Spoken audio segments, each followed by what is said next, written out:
சரி, இப்ப நம்ம வேற ஒரு ஏரியாவுக்கு ஒண்ணு வருவோம். எதிர்காலம் வரும், என் கடமை வரும், இந்த கூட்டத்தின் ஆட்டத்தை ஒழிப்பேன்.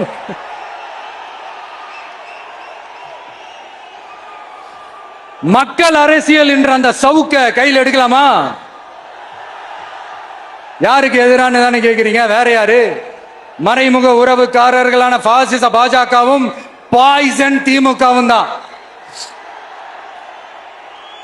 மாண்புமிகு பிரதமர் நரேந்திர மோடிஜி அவர்களே மூணாவது முறையா ஒன்றியத்தோட ஆட்சி அதிகாரத்தை நீங்க தானே கையில் வச்சிருக்கிறீங்க. இல்ல, நாங்க தெரியாம தான் கேட்கிறோம். நீங்க ஆட்சிக்கு வந்தது ஒட்டுமொத்த மக்களுக்கும் நல்லது செய்யவா, இல்ல நம்மளுடைய இந்த இஸ்லாமிய நண்பர்களுக்கும் இஸ்லாமிய தோழர்களுக்கும் எதிராக சதி செய்யவா? மக்களுக்கு உங்ககிட்ட கேட்கறதுக்குன்னு ஏராளமான கேள்விகள் இருக்குது. அதனால அவங்க சார்பா, அவங்கள ஒருத்தனா, அவங்களோட ஒரு உண்மையான ஒரு பிரதிநிதியா உங்ககிட்ட சில கேள்விகள் கேட்கணும். மிஸ்டர் பிரைம் மினிஸ்டர் அவர்களே, நம்ம தமிழ்நாட்டு மீனவர்கள் கிட்டத்தட்ட ஒரு 800 பேருக்கு மேல இலங்கை கடற்படையால தாக்கி அழிக்கப்பட்டிருக்கிறாங்க.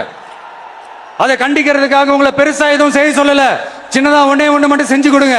இனிமேலாச்சும் எங்களுடைய மீனவர்கள் பாதுகாப்பா இருக்கிறதுக்காக இந்த கச்சத்தீவை இலங்கை கிட்ட இருந்து மீட்டு கொடுத்துருங்க, அது போதும். உங்களுடைய இந்த முரட்டு பிடிவாதத்தால நீங்க நடத்துற இந்த நீட்டு தேர்வு, அதனால இங்க என்னென்ன நடக்குதுன்னு சொல்றதுக்கே மனசு வலிக்குது. அதனால அந்த நீட்டு தேர்வு தேவையில்லைன்னு அறிவிச்சிருங்க, அது போதும். செய்வீர்களா திரு நரேந்திரபாய் தாமோதர் மோடிஜி அவர்களே? எங்களுக்கு என்னென்ன தேவையோ, என்னென்ன நல்லதோ அதெல்லாம் செய்ய மாட்டேங்கிறீங்க.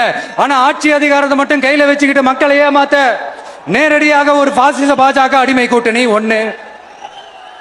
அடுத்து உங்களோட இந்த மைனாரிட்டி ஆட்சியை ஓட்டுறதுக்காக மறைமுகமாக RSS அடிமை குடும்பம்னு இன்னொரு கூட்டணி. இப்படி மக்கள் சக்தியே இல்லாத இந்த ஊழல் கட்சிகளை மிரட்டி அடிபணிய வச்சு 2029 வரைக்கும் சொகுசு பயணம் போயிடலாம்னு திட்டம் தீட்டி வச்சிருக்கிறீங்க. அதானே ஜி? என்ன ஜி? ஒண்ணு மட்டும் சொல்றேன், தெரிஞ்சுக்கங்க. என்னதான் நீங்க இந்த நேரடி மறைமுக கூட்டணி குட்டிகரணம் போட்டாலும் தாமரை இலையில தண்ணியே ஒட்டாது. தமிழக மக்கள் மட்டும் எப்படி ஒட்டுவாங்க?